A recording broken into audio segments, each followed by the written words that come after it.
I Daly here for SevereMMA, standing there with Rhys McKee, who's got a title shot coming up on BAMMA in a little bit less than 3 weeks, right? Yeah, just less than 3 weeks here on Friday past, so ready to go, not long to go and it won't be long coming in. Yeah, well, I must say you're looking great, in good shape. You're here coaching for guys. You've had some solid wins here tonight as well.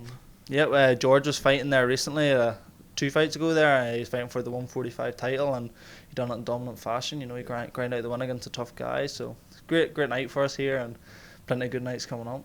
And how's the camp going? Because we were talking off camera just about there was a loss in the family. How's that affected on your preparation for the fight? Yeah, unfortunately, some people might not know my father passed away there. It's been tough. It's been very tough to deal with, but I found a new motivation. And listen, my dad's on my shoulder. He's my biggest supporter. And anything I do will be for him. And I'll get that title for him, and I'll lift it to him. Definitely. And was that in the process of being signed, or was it pre or post after you'd signed for the fight? Well, I was about to sign the fight, and I actually talked to my dad about it. I said I think I could get this title shot, and he said, sit tight, and I sat tight, and BAMMA came back with the title shot, and here we are. I know my dad would be got it. If I said, look, I'm just going to leave this to the new year. I am a fighter, and Dad loved it, and that's why I'm going to keep going. I'm going to get that belt for him, and a hell of a performance. Yeah, of course. Yeah. So I did see a couple of things online. Obviously, before this fight was signed as well. There's obviously some fans up here would have been asking you for you to go to the likes of the UFC and stuff like that. So from my point of view, I was looking at it and said, look, he's a great fighter. He's had solid wins and he's undefeated.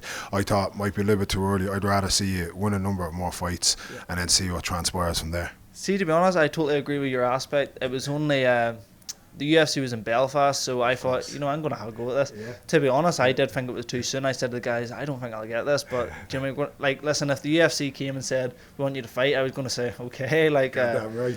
But realistically, it is a bit too soon. It's a bit too early. I've got a lot of time to develop, get a few good wins over good guys, and a few belts to collect, and then I'll be there. I'll be there in time. There's no rush. There's no rush. You're very young, you're impressing every single time every time you fight. So I don't see the rush either.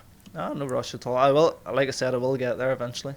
And we'll quickly just talk about your opponent. I know he's undefeated as well, so I always love to see guys who are undefeated fight, and it's a great feeling, obviously, when you get that win and go, right, I'm your first loss. So. Yeah, you know about that. It's it's Jai Herbert I'm fighting. He's from a good camp over in Wolverhampton, I think. He's going to come ready. I have the experience of fighting away in enemy territory, so he'll be coming in hungry and ready to take my head off. But trust me, I'm taking his off.